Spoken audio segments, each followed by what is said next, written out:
যাবো অপরাধী। কারণ আমার ভিডিও করে আপনারা ভালো করে তদন্ত করে দেখেন যে স্যার ওই কাজটা ওই করেছে। আমরা স্যার বাড়ি ছিলাম না, কেউ বাড়ি ছিলাম না।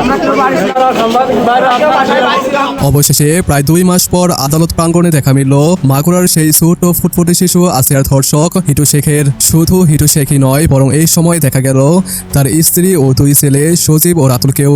কারণ তাদের সহযোগিতা বা সম্পৃক্ততা না থাকলে শুধুমাত্র হিটু শেখ এত বড় ধরনের একটি নেককারজনক কাজ করার সাহস কখনোই দেখাতে পারত না এবং বেঁচে যেত ফুলের মতো সুন্দর একটি জীবন।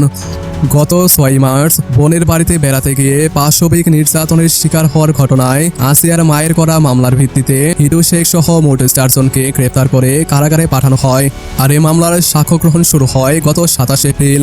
আসিয়ার পক্ষের আইনজীবী জানান, প্রতিদিনই আসিয়ার পরিবারের সদস্য, প্রতিবেশী, আত্মীয় স্বজন, ডাক্তার সহ এমনকি এই ঘটনার তদন্তে দায়িত্বরত কিছু পুলিশ সদস্যও সাক্ষ্য দিয়ে যাচ্ছেন, যা হয়তো আগামী সপ্তাহে শেষ হয়ে যাবে। অন্যদিকে হিটু শেখ আদালতের কাঠগড়ায় দাঁড়িয়ে তার সকল অপকর্মের কথা স্বীকার করে নিলেও সাক্ষ্য গ্রহণের দিন আদালত প্রাঙ্গণে দাঁড়িয়ে সাংবাদিকদেরকে উদ্দেশ্য করে বলেন, সাংবাদিক ভাইরা, আমি সহ আমার স্ত্রী ও ছেলেরা সবাই নির্দোষ। আমি যখন বাড়িতে ছিলাম তখন আসিয়া পুরোপুরি সুস্থ ছিল এবং এই ঘটনা ঘটার সময় আমরা কেউই বাড়িতে ছিলাম না।